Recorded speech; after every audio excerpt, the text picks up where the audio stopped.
What is up, Facebook? You are here, Northeast Kayak Fishing TV.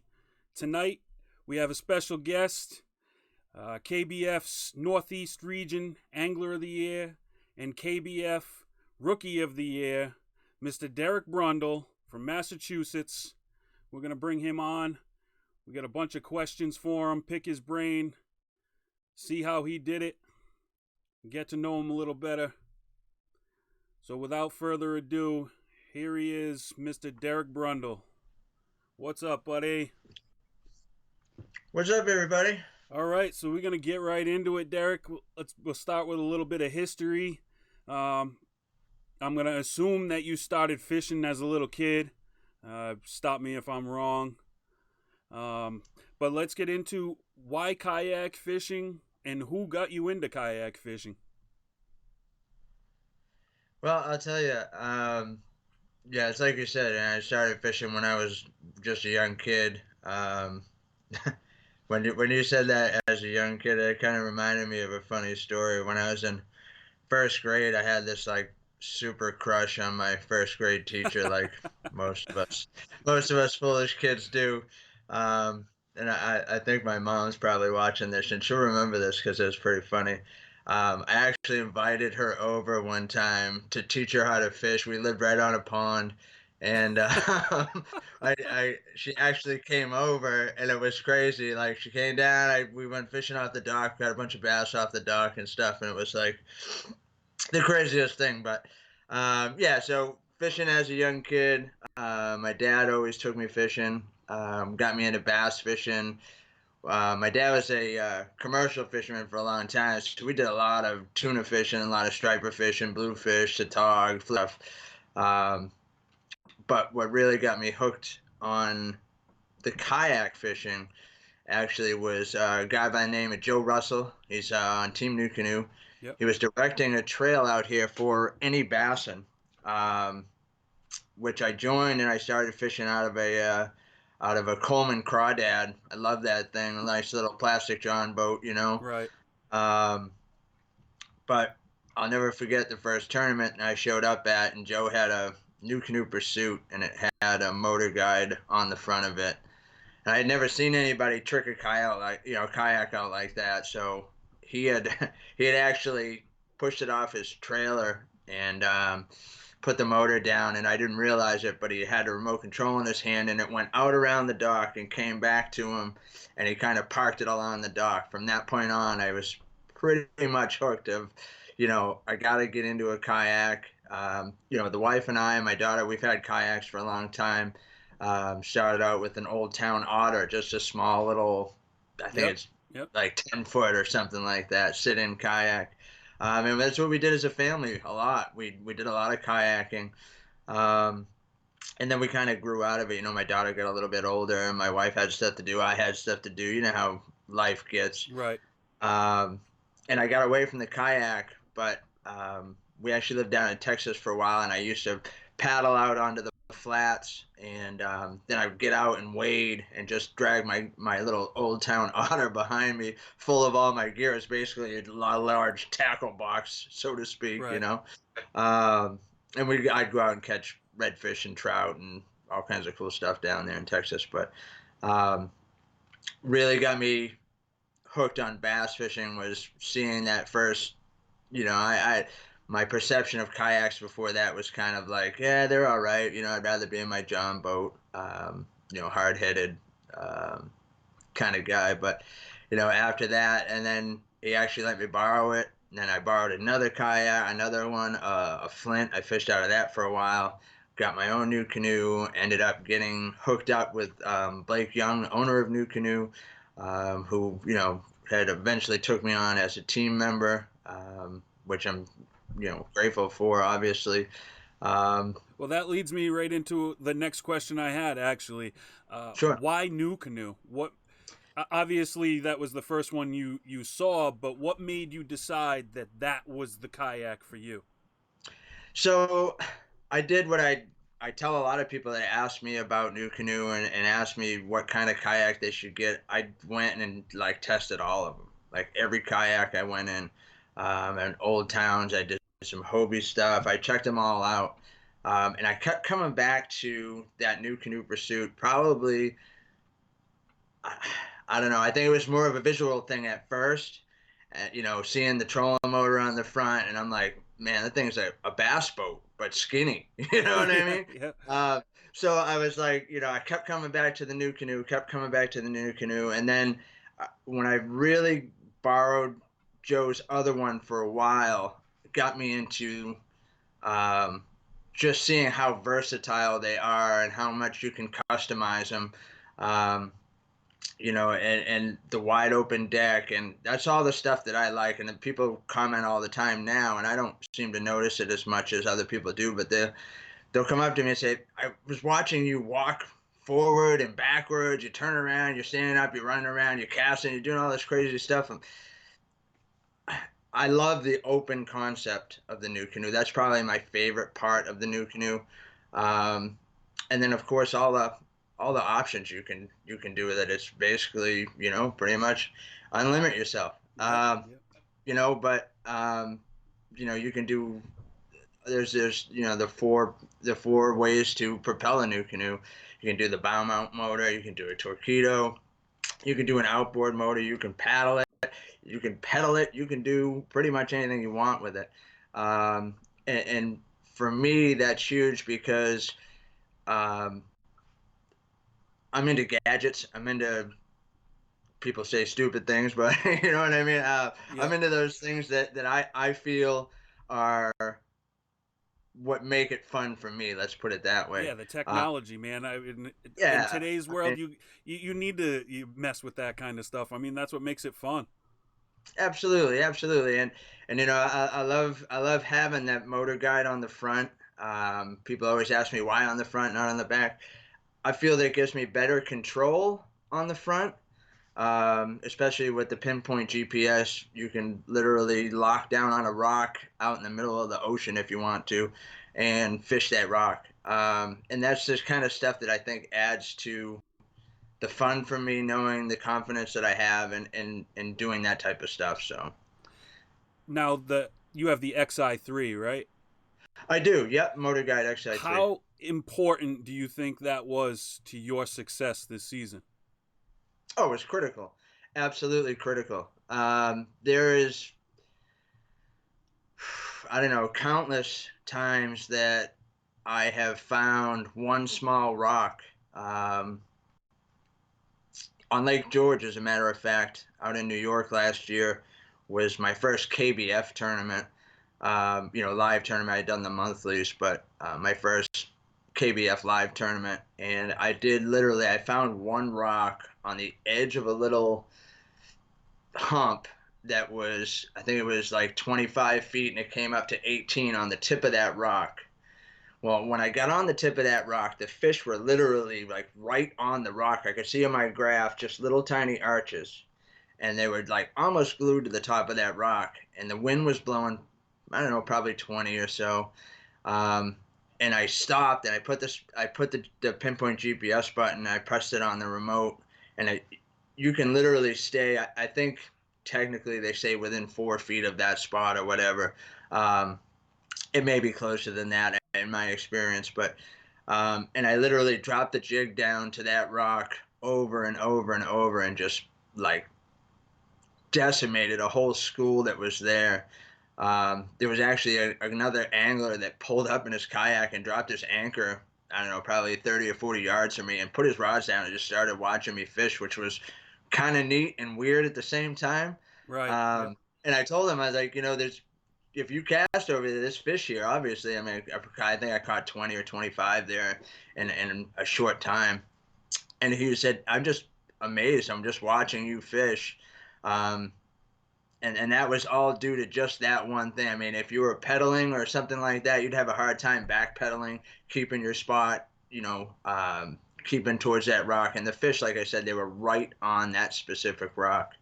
Um, Another way that thing has, the XI3 has really helped me out this year is I'm one of those guys that likes to get away from the crowd if I can and run a bazillion miles down the lake. I'm dumb half the time. I could have launched somewhere closer to Yeah. where I was fishing.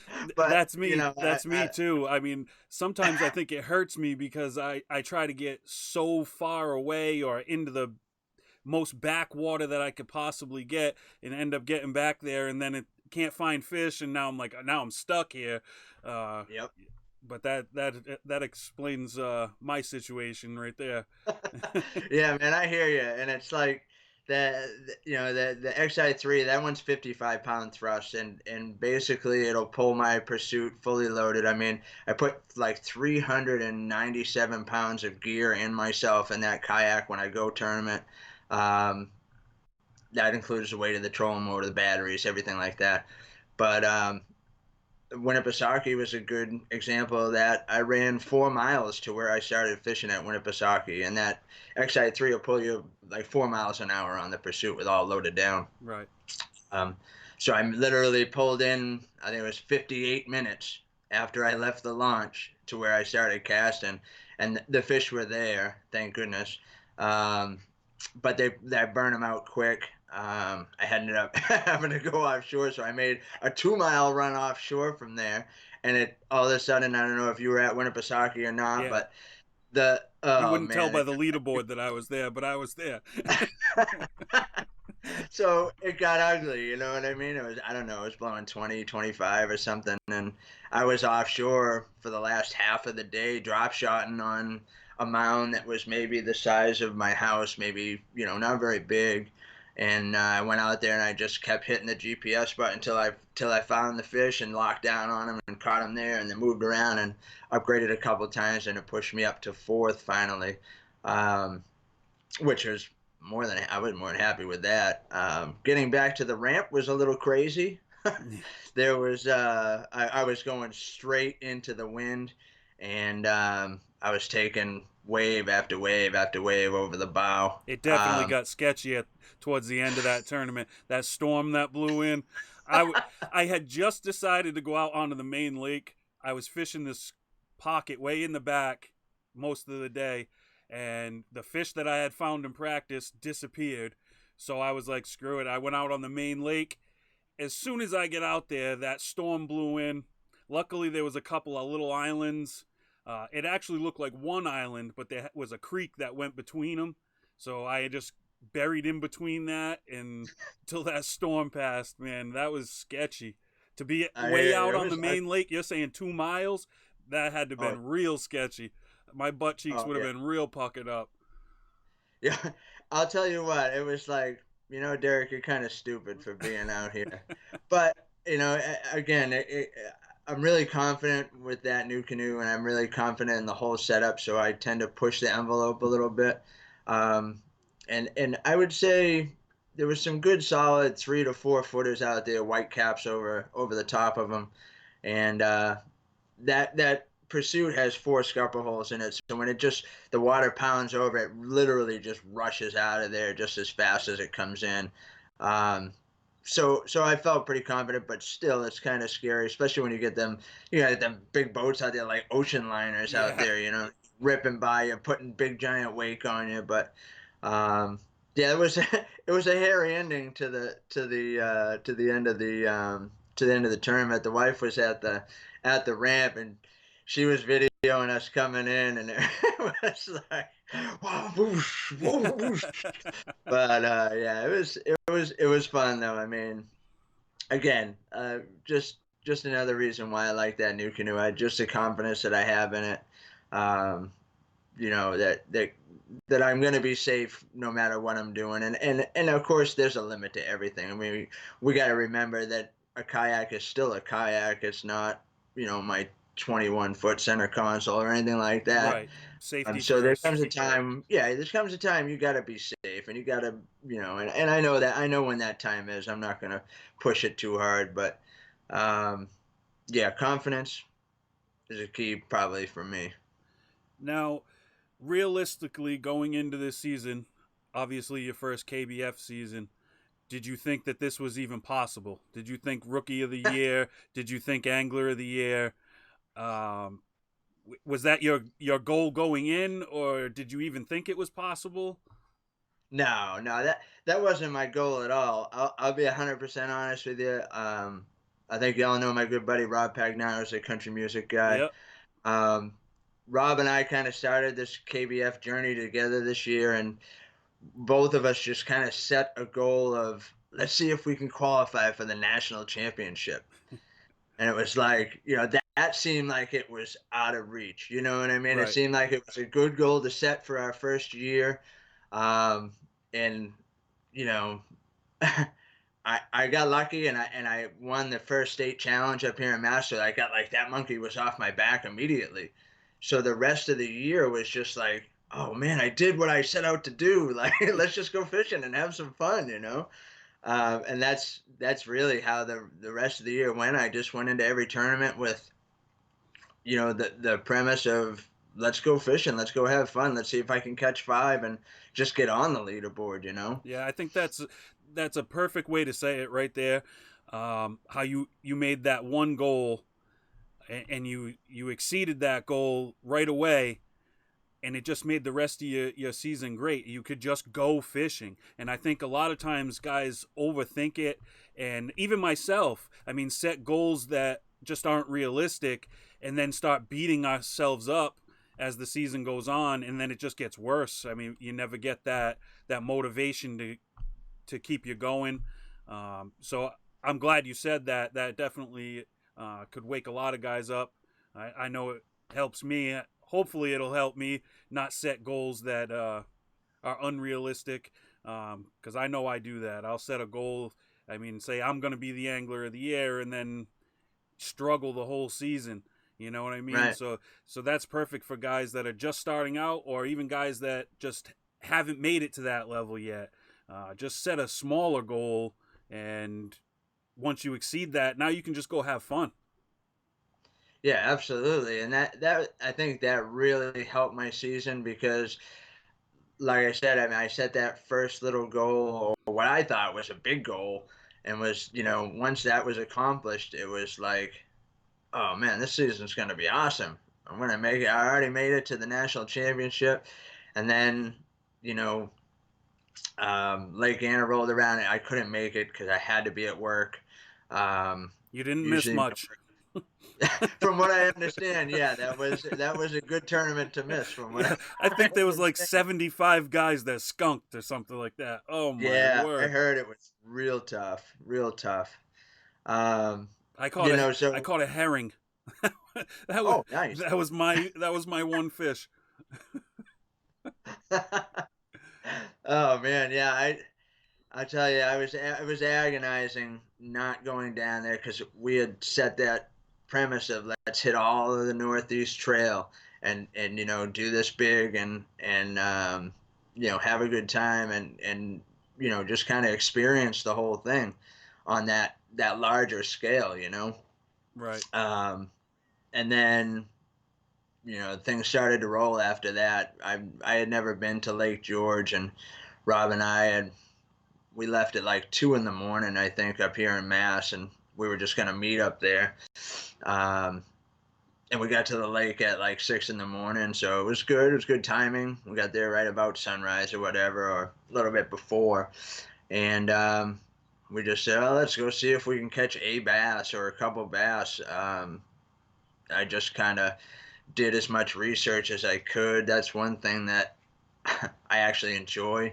I do more research probably than anybody that I know of, anyways. And my face is always in the computer or um, researching in books or whatever, just trying to find out more about every lake that I go to.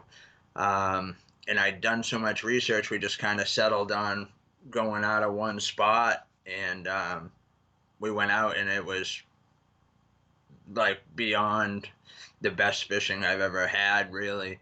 The first 3 days. We got there on Wednesday. We fished Wednesday, Thursday, Friday pre-fishing, and we had gone like all over, like 3 or 4 different areas, and we caught fish at every area. I think we caught over 200 bass during the 3 day, pre-fishing tournament before the tournament, and I just kept looking at Rob like this place has to be like this everywhere. There's no way we just landed on them like this, you know what I mean? And we were hearing reports from other buddies that we had out there, and they were saying, fishing was slow and this and that. And I'm like, I couldn't believe it. You know what I mean? I Right. was like, every cast we were getting, it was crazy. And then, tournament day rolled around, and the spot that I thought was a secret, it was like 40 dudes launching out of there. Next thing I knew, you know what I mean? Um, so it was no secret. I guess people had been there in the past, but not really knowing anybody in that KBF, area or KBF realm. We didn't really have any information, so to speak. So we kind of just went there on our own. But got lucky, and I ended up catching my limit on my first 5 casts at the spot that I started Wow. at. Yeah, it was amazing. Like I can still remember everything in my mind. I pulled up, and that the month before that, my sister had passed away, and I keep her um, little remembrance card with me at all times when I'm in tournaments, and I pulled that out, and we had a little prayer together, and we're about 5 minutes before first cast, and I pulled out the jerkbait first cast, and I got like an 18-incher or something like that, you know what I mean, smallmouth, and I think I had like 83 or 84 inches on the first 5 casts, and it was like all of a sudden I'm thinking to myself, we may be onto something here. Right. Did you catch them all on the jerkbait, or? Well, at the beginning of the day, yes. Funniest thing is I was in 60 feet of 60 feet of water. In a jerkbait, I was using a deep dive in jerkbait, but I was only getting down there maybe 10, 12 feet at the most. But the fit, Lake George is so clear; those fish can see from a Yeah, I mile. couldn't believe And how clear that water was. I was in it like was 25 unbelievable. feet of water. I could see the bottom. Oh yeah, it was crazy. It was crazy. I never like fished in something that clear, and I used to live in northern Vermont, so a lot of those lakes are clear up there, but still not as clear as that. It was amazing, Yeah, it was. and I could see him coming from a long ways. You see this brown just like bomb coming from 20, 30 feet away, and then all of a sudden the rod would just fold over. But um, yeah, so at the beginning of the day when I was real deep, they were suspended for some reason, and I couldn't see any bait on my graph or anything. Um, but they kept coming up, and they were just smashing that jerkbait. I don't know, I couldn't even tell you how many bass, a lot. And then they just weren't the size that I thought I'd have to win it. So I had gone to that spot I was talking about earlier with the rock on that little incline, that little Right. hump. And I did upgrade one largemouth there on a jig. That's what I caught the rest of the fish on, pretty much was a jig. And that's all I threw during the tournament was a jerkbait and a jig. Nice. It's Yeah. always nice to catch a limit quick and early. Oh, man, I like talking about getting the monkey off your back early. It's like, all you got to do now is just fish and really hope you're going to get just that one big bite. That's basically what I lacked to move up higher than when I finished sixth. Right. I think there was But to only, move, what, 3 inches or something between you and. yeah, it was it was Yeah, you close, had man. 90. I think Ken might have had 93 or something like that. Yeah, I think he did. He had like 92.75 or 93.75, something like that. So it was close, and I had found some bigger fish during practice, and I was keeping them in the back of my mind for the last few hours to just go and concentrate on those fish. And they were the problem with that spot is they were right down in this really jagged, nasty rock pile, and I I tell a lot of people this. I went to Lake George with 35 3/8 ounce black and blue Yeah, you told me jigs. this. Yep. I came home with one, and I literally broke them all off on that rock pile or one other rock pile. Um, but if you didn't break it off, you would have caught a big fish. You know what I mean? That one spot I caught, I don't know, I think 3 or 4 5 pounders, and then we left because it was like, holy cow, I gotta leave this Yep. for tournament day.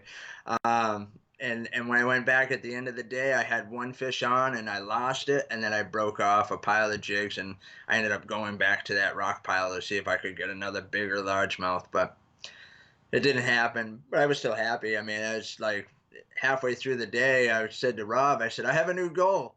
I need to make the top 10 in this, in this tournament. And it's easy to set goals when you're at that Right. point in the Yep. day anyways. But so yeah, that was pretty much how we wrapped that up. And Rob did good too. It was his first tournament. He ended up, I think he was like 15th or 16th.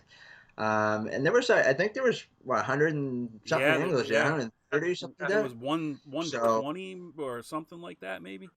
Yeah, it was a good amount of anglers. And it was intimidating really for the first tournament that I ever really fished on that level. I can't wait Um, to go back there. That place is amazing. oh my goodness, Uh, you have no I idea. I Like, screwed myself oh my, pretty bad. I caught a 1975 at like 7:30 and flopped off the board after it knocked my phone out of my hand. And it screwed my whole day. I bet, yeah, I I mean, bet, I man. caught a I tell you, bunch of little fish after that, but I was just not in the mood to fish anymore. I hear you. That stuff will, you know, that really hurts you mentally. You know, and I've only told a couple of people this, but I had a 17 and a half on the board.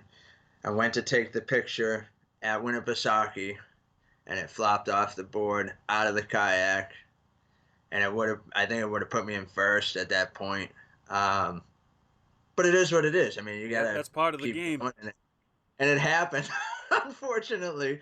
Um, you know, I hear it, and I hear it a lot at a lot of tournaments. Like, oh man, I had a 20-inch fish and it flopped off the board, and like, you know how much it hurts because you've been Yep. there. You know what I mean? It's like, oh my goodness, I can't believe that dude had that fish and could have been the winning fish or Yeah. whatever. You know?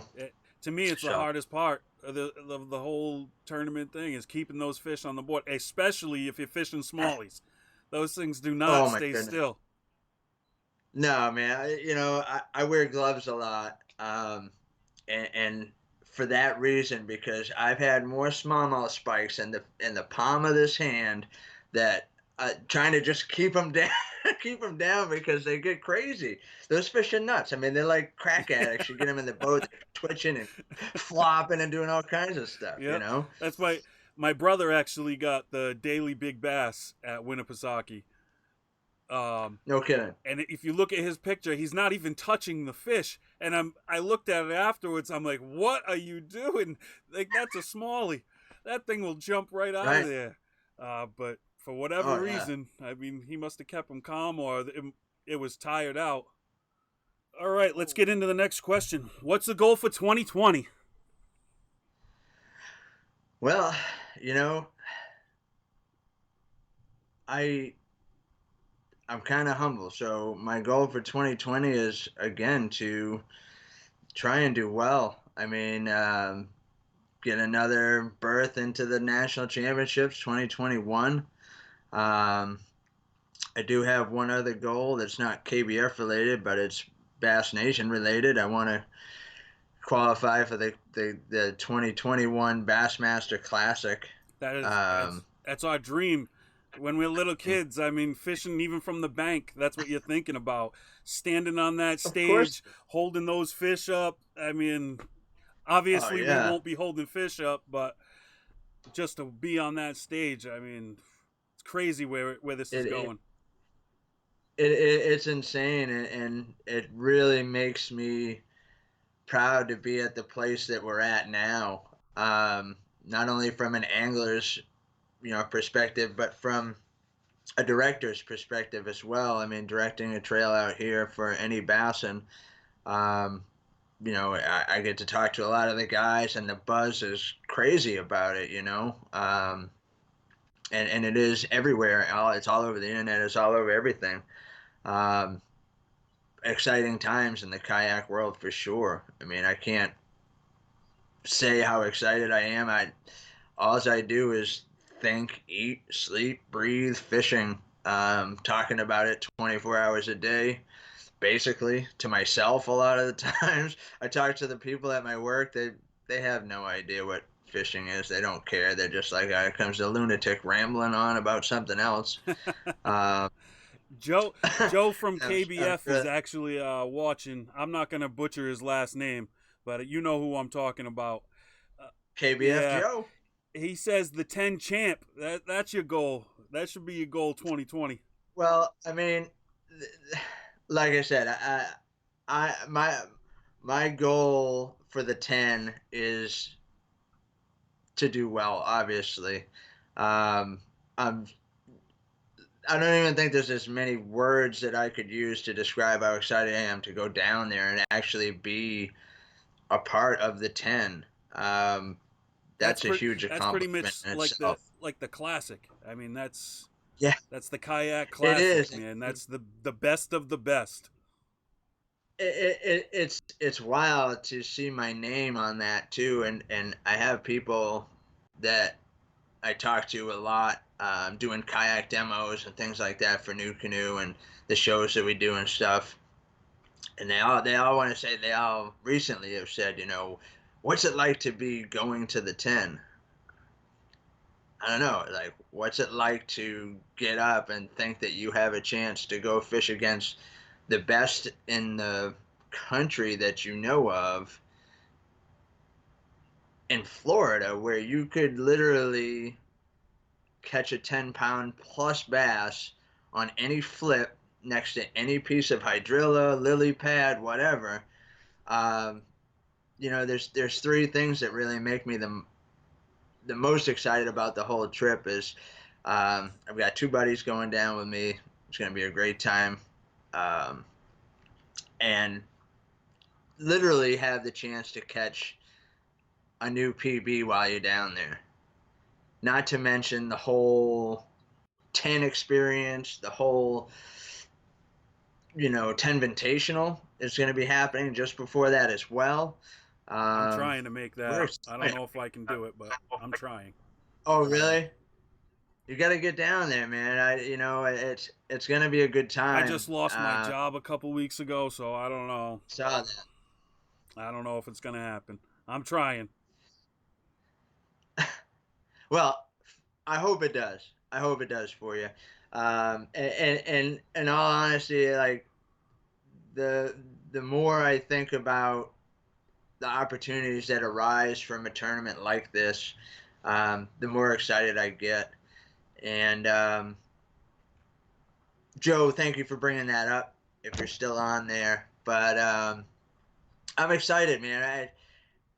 I've been looking forward to it ever since I was told that I made it. I have been researching just like I do for the rest of the year, um, which is about 2 hours every day. I sit down at the computer. Well, I'm gonna Um, stop you right there because that's a question that's coming up. Um, okay. what is your preparation like before the tournament? Right into tournament morning. Walk us through your preparation.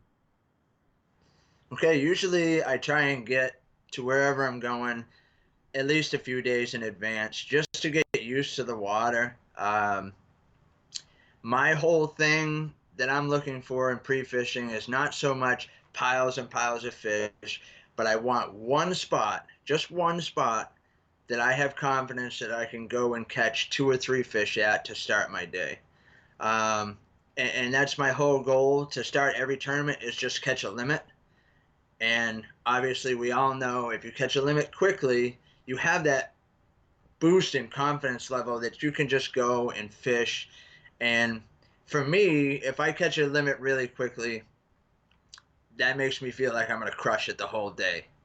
Um, and I've had tournaments where I've started off real slow and then done well later, but it is a mental struggle the whole day to get you to that Yeah, point. once you get that fifth Uh, fish, that it's like the whole weight is oh lifted yeah, off your shoulders, and now you can just go fishing. yeah, exactly. Everybody says, "Oh yeah, you're gonna try and get 80 inches on the." Listen, I don't care if I get 60 inches on the first five fish. As long as I'm looking at my tourney export and I see five fish that are weighed, that are checked in, I'm a happy man. I'll build off of that. And usually that's how it starts out. Some instances you do well right off the bat, but just getting a limit has that, in my eyes anyways, is what I shoot for to get the confidence to fish well confidently the rest of the day. So in your preparation, how do you get those five fish? Like what do you use for research? Um, I don't want you to give away any secrets, but kind of walk guys through. No, I don't mind. Everybody says it. Don't, you don't have to give away any secrets. I don't think it's really a secret. I think a lot of guys do it, but they probably don't do it to the extent that I do. When I say I do it 2 hours a day, literally, I do it 2 hours a day. And I will pull up, 10 tabs on my computer and Google Maps and then YouTube and different articles. And I mean, no matter what lake you go to, no matter where you go in the country, there is somebody that has posted information or a YouTube video of themselves catching bass there, or I mean, some of these bigger lakes that we fish, there's whole TV shows about Right. it. Right. And basically, I will comb through and pour through all of that information, um, and just kind of get. I mean, you can get as specific as, like what I've been searching lately on the internet. Kissimmee bass fishing in late January. And you'll get hits and hits and hits and hits of what people are using at that time of year, colors. Some people even post where they've been fishing, whatever lakes they've been fishing in. Um, say some people will drop pins and you can find Yeah. pins. I mean, I like those guys. I do too, and I do too. Um, and a lot of people will basically give up the information if you ask them. I mean, I've reached out to people that I don't even know, um, and been like, hey, I'm coming down there for actually the 10 for a reason. I had a couple of guys that aren't fishing down there that bass fish, not out of kayaks but out of bass boats, and have a lot of experience on those lakes. And I'll ask them, I know we don't know each other, but can you give me, I'm not looking for a spot, but can you give me maybe like a specific technique that works well in late January down there, something that I can build on? And I just start piecing all that stuff together. I mean, the fishing community to me has been very good, as far as sharing bits of information. You got to filter through some Yeah. of it. Let's face it. There's guys that will try and steer you in the wrong direction. And that's terrible, but that's part of the sport. People say, hey, I put in the years. I'm not telling you where I go. I'm not telling you what I use. I respect that. And then there's other guys that are like myself. If you reach out to me and say, hey, I'm coming up to Plymouth, Mass to fish or whatever, you know what I mean? Is there a good lake that I could fish? I got a buddy that just asked me the other day, can I get down there and fish somewhere? So I riffled off 4 or 5 different places for him to go. But, um, you know, information is key because we do so much traveling. I know and a lot of people watching know when you get into KBF and you start running all around the country and fishing all these tournaments in places that you've never been to.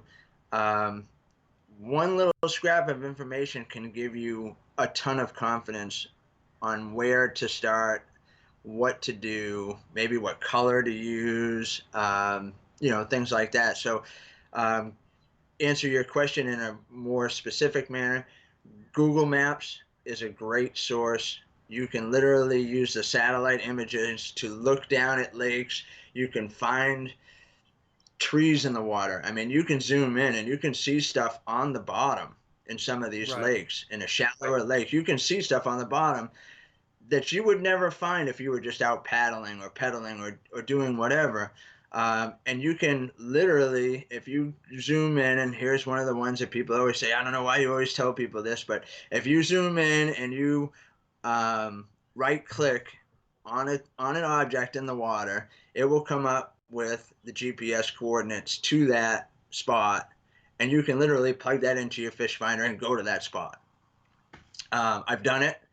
It's worked for me. I've caught fish at those places, pulled up to a lake I never been to and said, that looks good. I'm going to check that out on Google Maps. Pinpointed it, went to that spot, caught Yeah. fish. It I works. actually do the same thing. In Google Earth, you can actually save all those points, and then Yep. I use another program called GPS Babel, and I can change the format, and then I can load them right into my fish finder. And then Perfect. you can make your paths and your routes and everything right on that, and load them right into your fish finder. Yep. I Yeah, didn't that's know how great. I many mean, people did that, but you just said it, so I figured I'll talk about it too, I guess. yeah. I mean, like I said, I mean, I, I, I am one of those guys that I love to talk about fishing. Am I going to give you every honey hole that I know? Probably not. I mean, let's be honest, nobody does Right. that.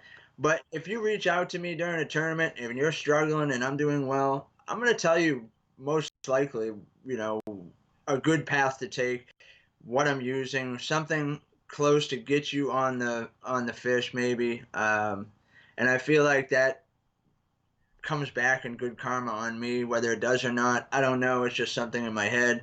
Um, you know, my buddies always tell me that I'm crazy for talking about stuff like that, but I truly enjoy bass fishing, and I love the camaraderie of the sport. And I think that if a lot of us take that same approach, the sport's going to grow even bigger, even bigger, and even bigger, and to the point where, you know, this could actually become lucrative enough to become a professional kayak bass fisherman. Um, I see it heading in that direction. Um, some of us do it, you know. Some of us don't do it Right. for whatever reason. Financial Uh, reasons usually is. Yeah. Financial reasons, you know what I mean. At the end of the day, I love to bass fish and I love to be in my kayak and I love competition, but I also love having the roof over my Yeah. head. Knowing that I have to work to, you know, make that happen until there is what I see as a viable route to become a professional fisherman in the kayak world, um, then I will absolutely pursue that. And it's probably coming within the next few years, in my opinion, because you get all these big like Bass Nation and everything. They're all coming to it. Right. You're gonna see it. Bass. My opinion is Bass is not going to put their name on anything that they think is going to fail. No. And I mean, as hard as Chad Hoover and the KBF guys push to make this sport more and more popular and more lucrative, um, I think that seeing all these other big, huge name Bassmaster and you know MLF, you're going to end up seeing that eventually. I'm guarantee it. I don't know how they'll work it out, but I mean, those people are propelling, if you think about it, all of us to the next level because of the work that they're putting in to make it Right. happen. And like I said, people that have thought of this as being a possible goal for them or a possible profession have the opportunity or will have the opportunity, I think, within the next few years to actually become a professional fisherman from your kayak, which a few years ago people thought was I just would nuts. I would have never thought it. I mean, I just Yep. started kayak fishing probably a little over 3 years ago, maybe 4 years, and only because I saw uh, Chad's show on the fishing network there, Yep. and that's what I never even knew anything about fishing kayaks or fishing from a kayak. I knew nothing about it, and I saw that Yep. show, and I hadn't fished in a few years because I had sold my boat, and I couldn't fish from the bank. I just once you fish from a boat, you can't go back to fishing from a bank. It's difficult. Um, so I had stopped fishing altogether, and then I saw that show, and I bought a kayak from Dick's, a cheap one, tried it out. The next 2 seasons later, I bought the Predator, and been going with Yep. that since. But I never Yeah, I would have mean, thought it's that it would even be in my mind that one day possibly uh, me or somebody else could be doing that for a living, fishing from a kayak. Uh, and I we got to know. give a big thanks to Chad for that. I mean, he has definitely I propelled this agree. to the level that it's at. I mean, I know a lot of people have kayak fished for years and years and years, probably longer than Chad's been doing this, but he made this happen. So we got to give him a big thanks for that. Uh, Absolutely. so you walked us through your preparation going up to the tournament. Is there anything in the morning, like any superstitions or a certain playlist that you have to listen to before you get on the water? I'll tell you what, I don't really have a playlist. I I enjoy country music, so I listen to country music on the way to the ramp. But one thing, like I said earlier, I do every tournament is I pull that card out with my sister on it, and we have a little chat together. And I ask her to keep me safe for the day and bring me some fish. And that's basically the only superstition I have. I get out there and we just get to work, see what we can do for the day. Um, I'd like to try and say I use music to hype me up or anything like that, but I'm already like I'm already I don't. just I've ramped seen you in the up. morning on a tournament. It's yeah. And actually that's a lie. I do have one other superstition, and my wife hates it. My daughter absolutely hates it. Um, every morning before a tournament, I drink one Red Bull on the way to the tournament, and then at 10 o'clock a.m. sharp during the tournament, I crack a second Red Bull and drink that thing, and then that's it for my superstition. I can't drink a Red Bull. I'll have a heart attack. Oh, I'll those tell things you, get I my don't think blood I need pumping. it. Oh yeah, I mean, people look at me when I get out of the truck and I'm ready to go tournament morning. It's like this kid, and I don't do any drugs. I don't even hardly drink, but people already look at me and like, this dude is a crack addict. I mean, he is like shaking. He's like, yeah, looking. He's all over the place. He's talking fast. He's doing all kinds of stuff, and it's just, I don't know. It's just something about competitively fishing that really, makes my heart race, and I don't know. It's in my blood, I guess. Yeah, it's in mine too. I mean, that night before, you Oh get yeah. that itch to get out there, and then that morning. I'm not a morning person, but tournament morning. I mean, I'm feeling good, ready to go. Yep. No matter how bad you do, you're always ready for the next one. Oh, absolutely. And that's people always say that it's easy for you because you're a morning person.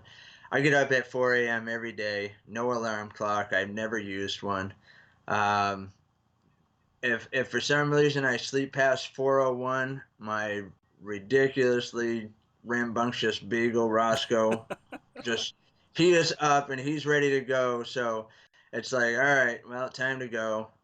So yeah, 4 o'clock rolls around. I'm out of bed every day. Weekends, the wife hates it. Weekends, Saturday, Sunday, Derek's up at 4 watching MLF or something while she's trying to sleep, or getting all my kayak stuff ready, going out fishing, or getting ready to go out deer hunting, or something's going on where she never gets to sleep, and she probably I don't know how she's put up with it this long, to be honest with you, but I think the wives I'm thankful. sometimes need the trophy. Yeah, if all these trophies and everything, I'd give them all to her just for the simple fact that she puts up with my stupidity half the time. All right, so trail championship. You know what you need going into it. Yep. You have to finish So better than just a couple of guys. And this definitely wasn't your best finish, but you did what it nope. took to get it done. Um, Walk us through it a little bit. So yeah, I mean, the trail championship was like I almost didn't go. Um, I didn't have much time from work. This is starting to be our busy time. Starts around that time of the year, and one day I was out with Rob Pagnano, and he just looked at me. He's like, "Dude, we have to go. You have to go. There's no way you don't go to that thing. It's like, don't make me slap sense into you. You know what I mean? And for those of you who don't know Rob, he's 6'2", 320 pounds. When the dude says he's gonna slap you in the mouth, then you probably want to take evasive measures. But anyways, so I thought about it. I thought about it. I thought about it, and I there was another reason why I wanted to go is because I had was going to get the Northeast Angler of the Year medallion and the coin and the big cardboard check and all that. And I really wanted my wife to be a part of it. And she's a school teacher, so she doesn't really have that much. She only got like the school vacations off, Right. So I said to her, if you can get the time off, and she wanted to be there. I said, if you can get the time off to go there and do it, then we'll go. So she had like got the time off, and we decided to go. So her and I and Rob, we loaded up the truck, and we literally drove. I think it was like 22 hours straight to get there. We got there Thursday, like noontime or 1 o'clock in the afternoon from driving straight through. I had drove most of the way. I took like a 2-hour nap, got up and drove again because I'm still excited. I couldn't hardly sleep anyways, so I might as well be driving. You know what I mean? So yeah, we pulled in up there, and we had rented a house on Stoddard Flats. It was right on the river there, and that's where we had expected to fish. And we got there, and I'd heard the posts and stuff before, but we got there, and basically that Stoddard area was underwater. I mean, there was nothing there. There was nothing there. So it was like, okay, well, plan B, and plan B was to fish up towards Onalaska and all that. So, we ran up there for the end of the day, and I think we fished a few hours. And I said, well, if we're lucky enough to get up there and catch some fish on Friday, that was Wednesday, so Thursday, because it was Friday, Saturday. Thursday we got up there and we went and fished, and I found a few fish, and I knew I had that one spot that I always talk about to start. One spot that I might be able to catch a few fish to get the day going. And of course we were completely exhausted. So sleep came super easy Thursday night. Friday morning we launched, and I went to that spot and fish were gone. They weren't there, man. I'll tell you what, it was like, oh my goodness, what happened? So I took off and I went to another spot that I just kind of randomly found, and I found this one tree, and it was way in the back of the woods. It was the coolest experience, if I can back up just a little bit. Like, I've never been in a spot where you can drive through the woods in your kayak, like where people and deer normally are, you know what I mean? Right. And fish. It was like the coolest thing, man. I was like, I couldn't believe it. And the scenery was incredible, and there was bald eagles like in every tree. It was like amazing, you know what I mean? I'm like swinging my phone around. There's another one. There's another one. There's another one. People are looking at me like, this is normal here, you know what I mean? And we have some bald eagles here, but it was crazy. It was like seagulls that we have here. They were up there. Awesome. So anyways, I got way down in this back creek, and I said, you know what? I'm gonna go fish in the woods because I never get to do this. So I went out and I started fishing through the woods, and I found this one tree that had fallen over, and it was a bunch of like leaves and stuff piled up against it, and the current was hitting it, and I threw a white swim jig up there, and I reeled it across in front of that tree, and like 17 and a half inches just blasted it. And I stayed there, and I caught a limit on like 5 casts. It was like one of those spots. It was like, oh my God, they're here. So I caught a limit, and then I caught a few more, and I'm thinking to myself, and it was getting later in the day, and I'm thinking to myself, man, I better leave, and hopefully the school reloads here for tomorrow. I forget, I think I had like close to 80 inches or 81 inches or something the first day, and I said, at least I'll be somewhere up in that area, keep me in contention, maybe to be. I was just hoping for top 10 or something like that, you Yeah, know. you had 87.5 on day one. 87.5. There you go. Um, so I left, and I left that spot, and when I got back to the truck, I was talking to my wife, and I said, "Man, I left them biting. I hope that they're still there, you know, in the morning, because I'm gonna go there and just try and make it happen." And we launched on the second day, and that was I want to say it was like 3.5 miles from the launch. and the water was ripping so hard down the main current, down the main river because of the, it was like, I don't know, 10 feet higher than it normally Right. is. So normally when I'd be doing my 4 miles an hour, I was doing like 1.8 against the current. You know what I mean? People know that I don't paddle because I hate it. I had cancer in my neck, so my neck will seize up when I get doing a lot of real strenuous stuff. So I don't paddle as much as I'd like. Well, I shouldn't even say I'd like to. I don't paddle really at all unless I'm pushing away from the shore or my motor breaks, but that's never happened. So I was paddling, trying to get more speed going against the current, trying to get to that spot. When I finally got up there, um, first cast, they were there. And I caught a limit on the first, I think maybe 7 or 8 casts. And then it died off. I'm like, oh man. So I went and fished this little stretch, and then I went back and I caught another one. And I kept doing that all day. Um, During the tournament, the only place that I caught fish was on that one tree. That's crazy. Um, And they were all, I mean, you had the same consistency. There was a quarter-inch difference between your 2 days. You had yeah, 80.75 on day one and then 80.5 on day two. A quarter of an yeah. inch difference on 10 fish in I two mean, days. those fish, and I probably only got, I don't know, maybe 12 or 13 fish total on that tree. Um, and all the fish were the same, and it was like, all right, now I gotta leave and go find something bigger. But like, I had nowhere to go. Yep. I mean, I had no confidence to go because I didn't have really any pre-fishing. Um, so my only play was to go back and attack that tree at different angles, and I literally would go out in front of it and just put my pinpoint GPS lock on, cast at it sideways, turn around, cast at it from the front, cast at it from behind, over the tree, let the current push the swim jig into the tree. I did everything I could to get bites.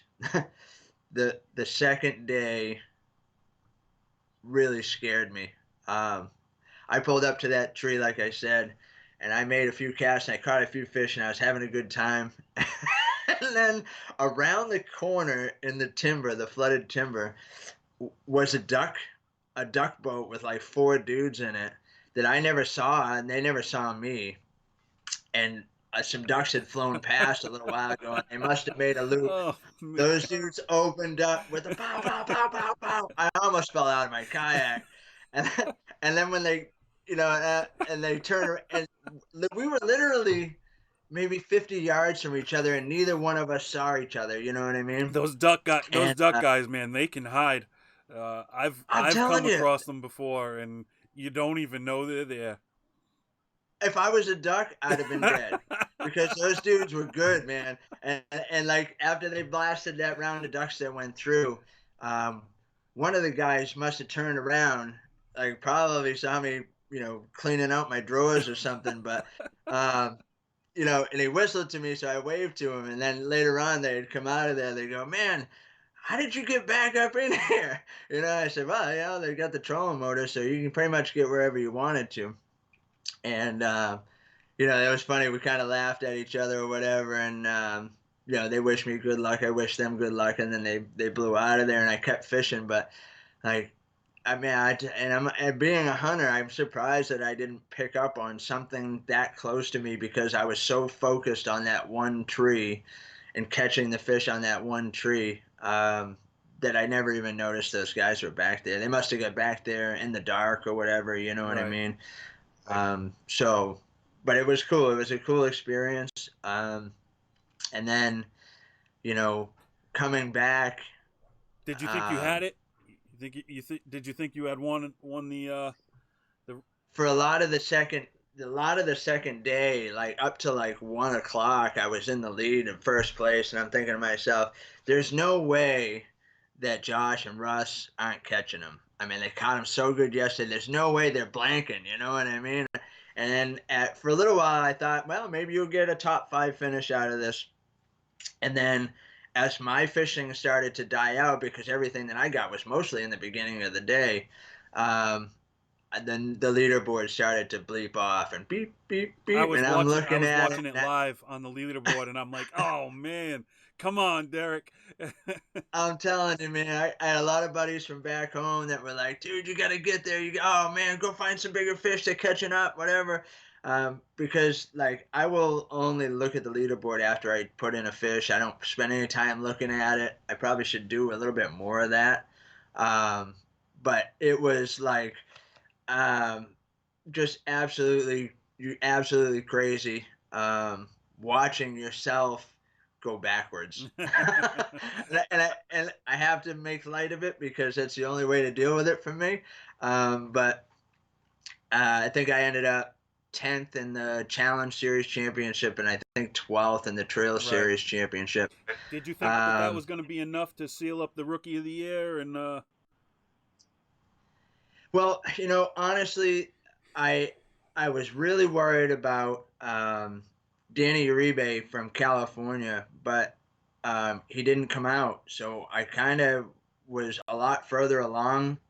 I didn't think there was anybody else that could catch me other than Danny, um, and without him there, I hate to say it, but breathe a sigh of right, relief, like knowing that if I just finish well or even decent, that I would still probably lock it up. I had done the math on the points, and it was like close enough to where I still had to do well, but I didn't have to do great. So I think that was a big kind of sigh of relief for me, even though it probably would have worked out better if he was there. It would have maybe pushed me a little bit harder. right. Um, but either way, I mean, You got it done. You came out on top. So yeah, I mean, it definitely worked out in my favor as far as that goes. And that was a pretty proud moment too. Like I said, my wife was there. My buddy Rob was there with me.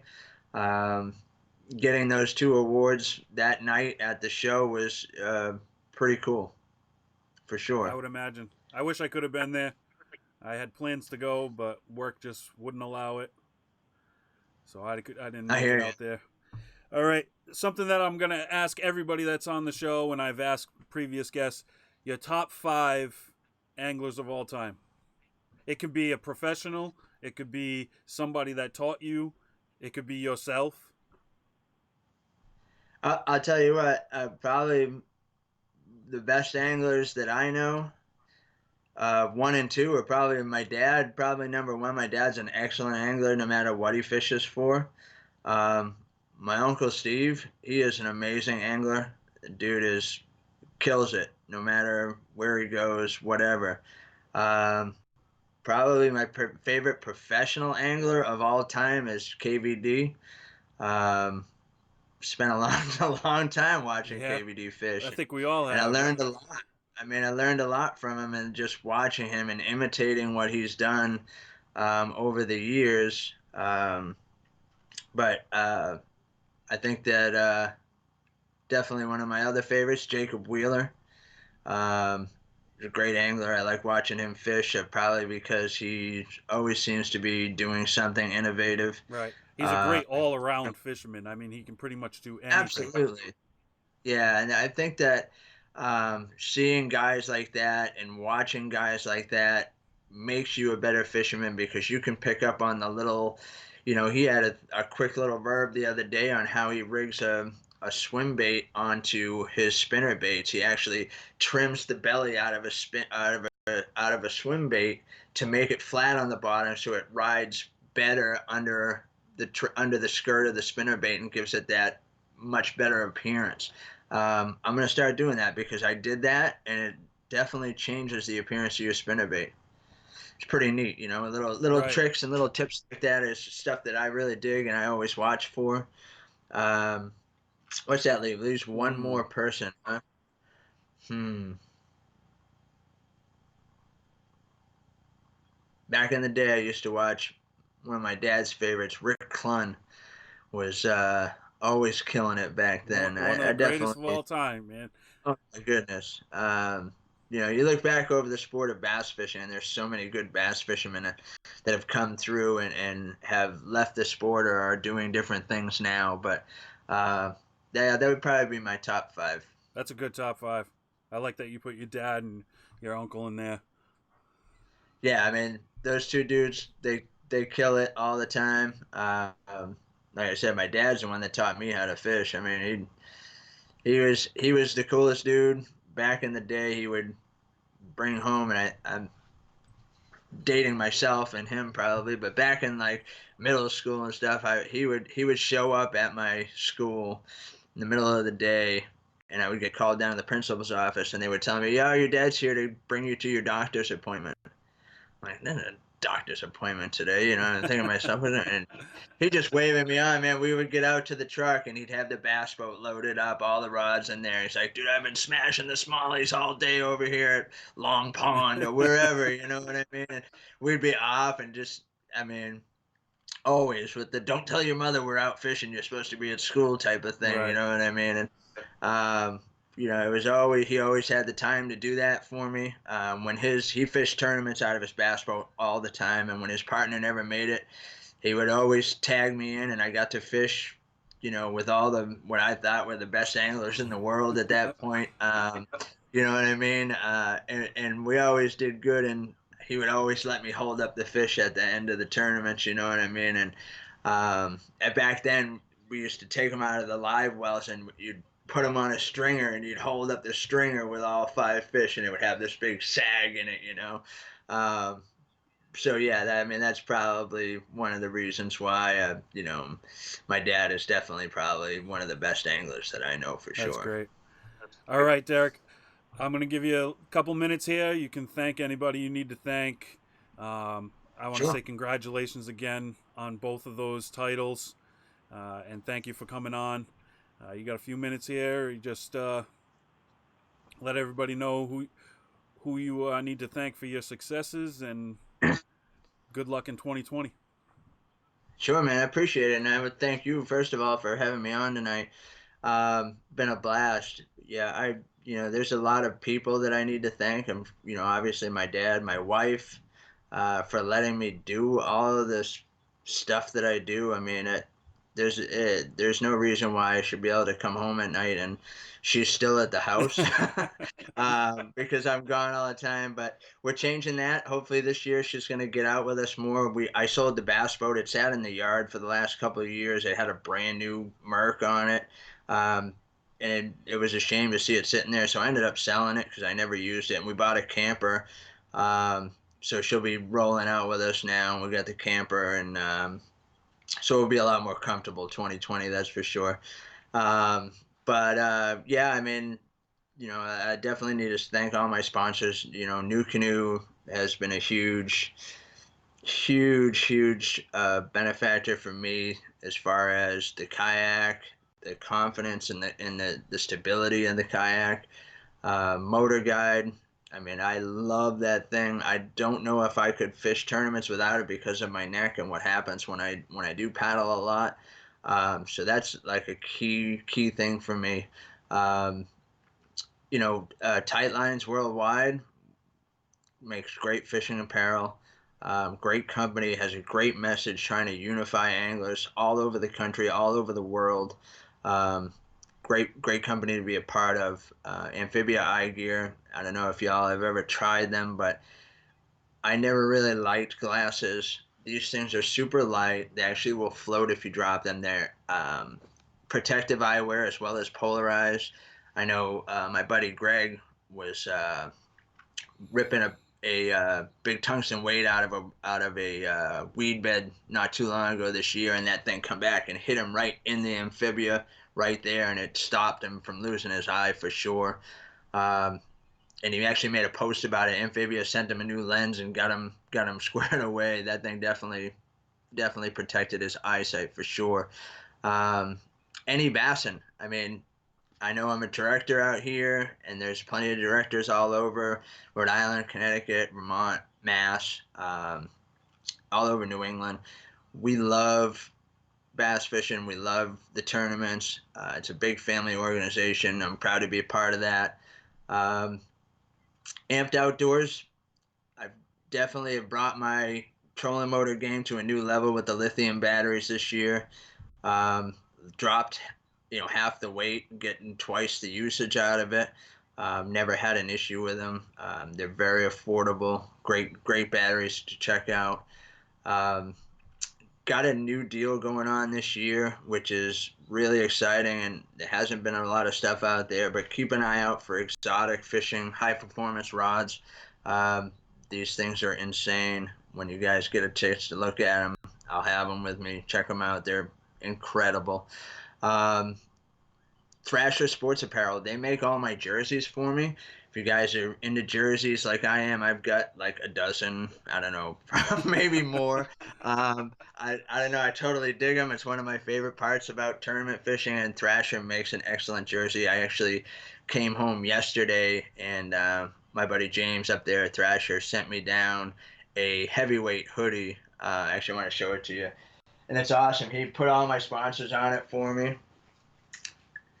It's a nice heavyweight hoodie. You know what I mean? That looks great. Yeah, for the winter fishing, the thing's heavyweight. I love it that looks green. awesome. Oh yeah, this You is know that. me, I got two I think green kayaks. I love that green. dude, I think that's called the Prim pattern or something like that. You can check it out on his website. He's got some incredible gear, incredible jerseys. Basically, I don't know if you guys have ever heard of Trophy Technologies. They have reaction strike, castaic lures, backstabber lures, all excellent quality products. They support me in a huge way, and I totally appreciate that. Um, my daughter, God bless her, she moved out to California, got married this year, and left me out here all alone. Nah, I still got my wife. I still love you, honey. I know she's over there listening, but I miss her terribly. But she's married a Marine, and they live out in California now. So I want to thank her husband James for keeping us all safe and doing that thing, and for his service. And my daughter has always supported me in everything that I've ever done. So definitely a huge thanks to her, and thanks to KBF really too for putting everything together they do, and pushing as hard as they do for our sport. I don't think our sport would be at the spot that it's at without the efforts of Joe and Lynette and Chad and Christy and all of them pushing as hard as they do. Big hats off to them, and a thank you to them. Absolutely. Well, thanks again for coming on, Derek. I appreciate it. I'm sure this won't be the last time you're on here. I don't think you're going to be falling down the leaderboard anytime soon. I appreciate that. I hope not. Even nationally and locally, we'll have you back on here again. Maybe sometime soon we'll talk about the Any Bassin division that you run. We can Sure. talk about your schedule and maybe get you a few extra anglers out that way. So yeah, excellent. Let's do it. All right. Thanks for coming on, Derek. I'm going to end this call, and I'll talk to you soon, buddy. Absolutely, pal. Stay strong. We'll talk soon. All right, guys. That's enough of tonight's episode. I know we went a little overboard. Went about 15 minutes longer than normal. But that's what happens when you get two guys together that fish. We can talk forever. Again, thanks to Derek for coming on. Thank you to all of you for watching Northeast Kayak Fishing TV. I was your host, Jay Lacasse, and stay tuned for the next episode. We'll hopefully have another guest on. If not, I'm sure we can find plenty of things to talk about. Tight lines and stay safe. We'll see you next time.